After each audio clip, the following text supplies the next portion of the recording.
পাকিস্তানের ইসলামাবাদে হাসপাতালে অগ্নিকাণ্ডে ১৪ নবজাতকের মৃত্যুর ঘটনায় জবাবদিহিতার দাবিতে বিক্ষোভ করেছেন সাধারণ মানুষ।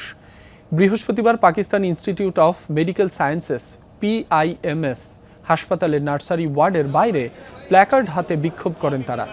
এ সময় শিশুদের ন্যায় বিচার দাও স্লোগান দিয়ে নিহতদের স্মরণে মোমবাতি জ্বালানো হয়। বুধবার হাসপাতালের নার্সারিতে ভয়াবহ আগুনে প্রাণ হারায় ১৪ নবজাতক।